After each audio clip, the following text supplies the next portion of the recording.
you have to, there is no position of this pure acting where you know what you are doing and the result will be. So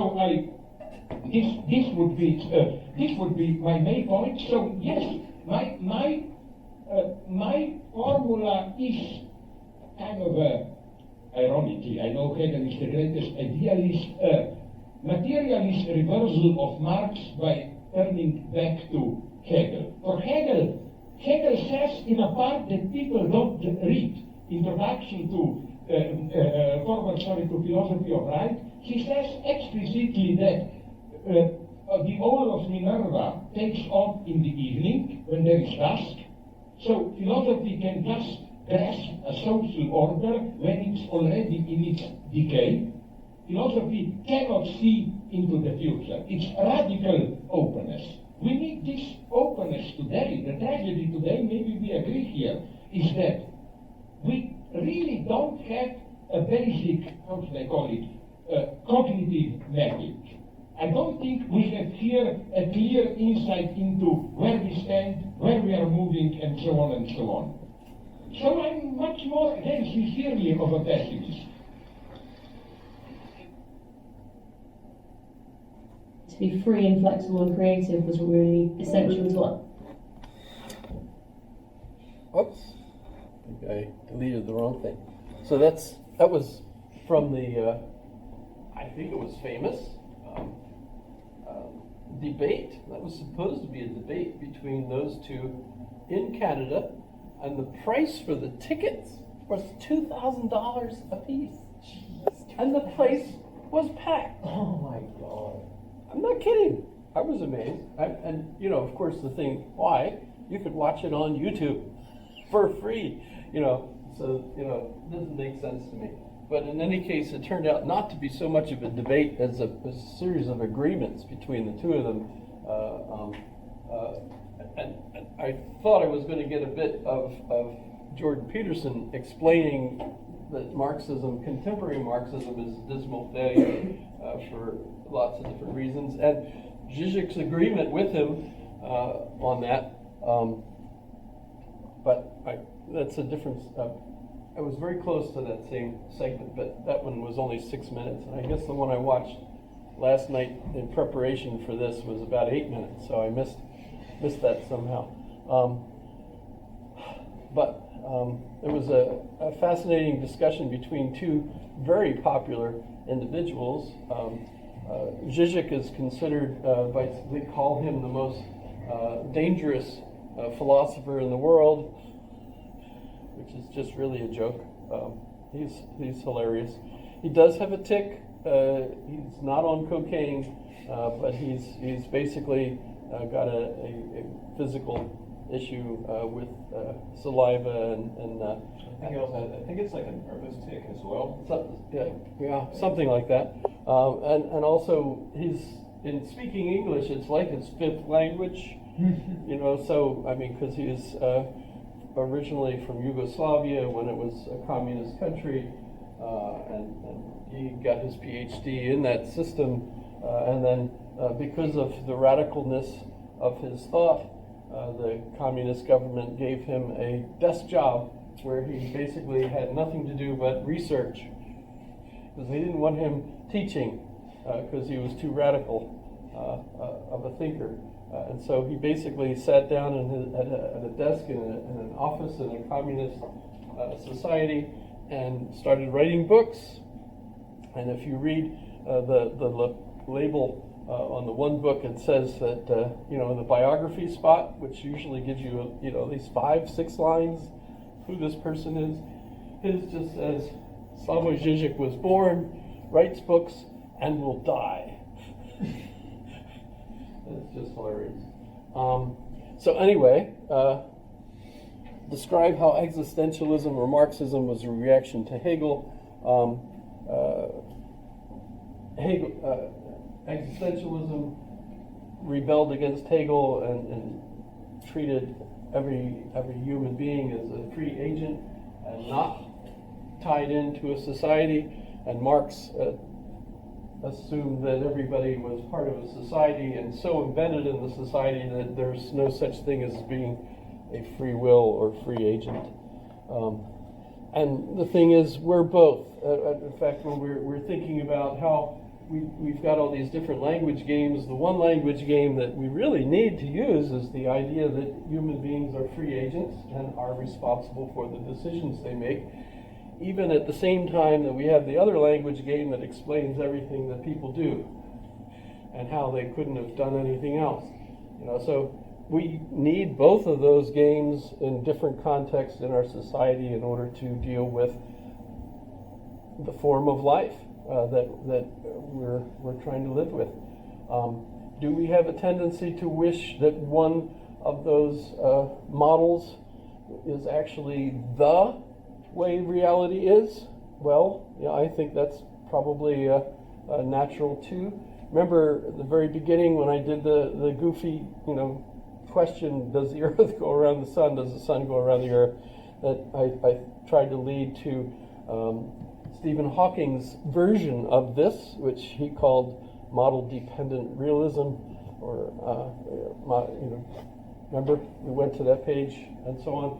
Notice I've been using that not simply with regard to physics or the nature of the solar system, but with regard to patterns in our cognitive creations, right? My sixth question, what is a person? That seems pretty simple, yet if you take a look at my own definition of a person, which we can go here, go down to my class notes, other items, and what is a person? By the way, that was one of my nephew, his wife. So that makes her what, my niece-in-law? Is that right? A beautiful picture of her when she was pregnant with her first child. She's had two now, and I asked her, can I use that picture? And she said yes. And so there's a person, if you think of it that way. What is a definition of a person? And my answer on this terrible page, because it goes all the way over here. I've never been able to figure out how to fix that, by the way. And now it's too late, because remember, I can't edit these pages anymore, because they're not supported by anybody. In any case, something is defined as a person when it has all of the following characteristics. One, it interacts with other individuals that consider themselves as individuals. And the type of individual each is viewed by each individual as defined by the other individuals. That is, they are individuals but are dependent on one another for their sense of what that means. So I'm even open to ants. If ants think of themselves as persons in their context, maybe they think of one another as persons. I don't know. But at least this seems to work for human beings. We need to think of ourselves as persons. But notice it's dependent on the way we define what a person is. So even though I'm using this as a carte blanche definition, it's dependent on different societies, different contexts, where individuals would think differently of one another because of their culture. But also it has to be self-reflecting. And I'm not sure how well that would work in some cultures. But it can be expected to become self-reflecting by the other individuals that actively define it as an individual. That extra part there, by the way, I'm merging two different sets of definitions on a person in this one. The one is by Peter Singer, and the other is John Rawls. John Rawls is really talking not about a person, but as a citizen. But in any case, it seems to work for me the same way. And so I've added this, or can be expected to become self-reflecting, because if we look up at that one's not self-reflecting yet. as far as I can tell. I mean, I try to remember as far back as I can, and I don't remember looking, you know, traveling down a dark, you know, looking. I don't remember that part, you know. I don't know. Or rolling, you know, don't remember that. So at some point, what we mean by a person today is one that has to be self-reflecting. And that really actually is going to throw out a lot of folks, because there's a lot of folks that aren't linguistic and aren't trained or educated enough to become self-reflecting. So that's... I'm not sure if self-reflection requires like a linguistic component. Maybe not. I'm cheating because I am looking at it from a literary, you know, an educated literary perspective, and thinking that you have to have this in order to do that. I mean, for me, like self-reflection can just sort of be boiled down to your ability to contrast like your existence with your own non-existence.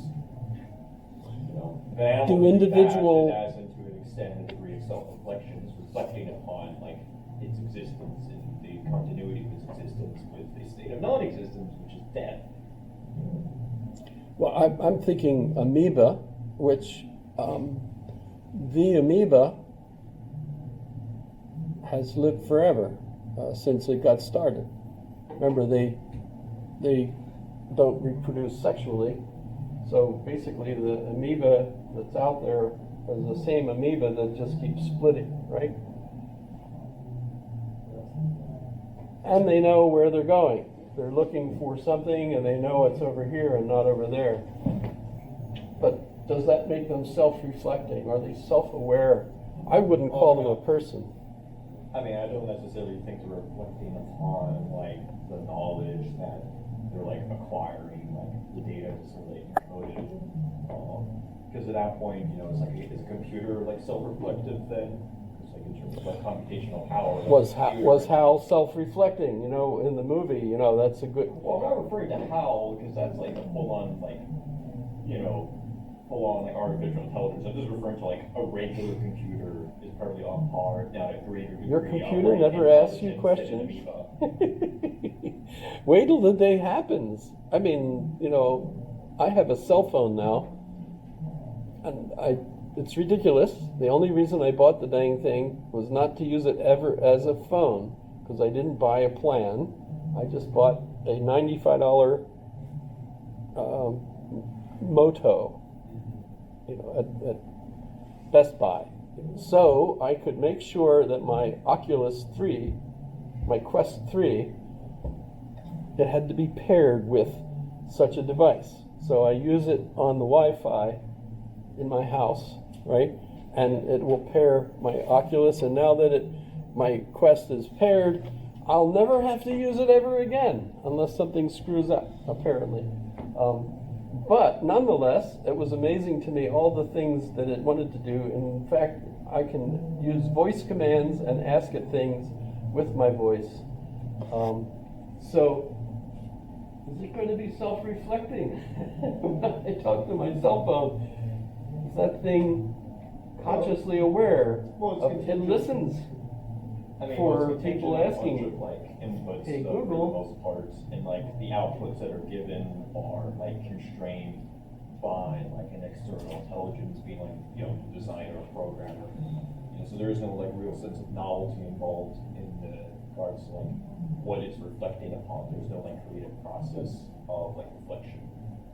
What worries me is when I'm talking to my phone and I say, hey, Google, you know, who was the philosopher William James, right? And it right away gave me the Wikipedia page of William James. And I'm not just talking to my phone, I'm talking to Google. And Google is way more complex, I think, than just the phone, obviously. I don't know where Google is, etc. Is Google self-aware? How would we know? Like Google as in like the data? like company, like where all the data is being stored? Oh, good like, question, away good from? question. Like, Google, what do the you mean by company. Google being self-aware? Google, the company, is clearly self-aware. Well, yeah, Notice that even in US law, a company or a business is a person. A lot of people were upset about that and feel like companies shouldn't be considered persons because of the ability then of companies to donate to politicians or PACs, for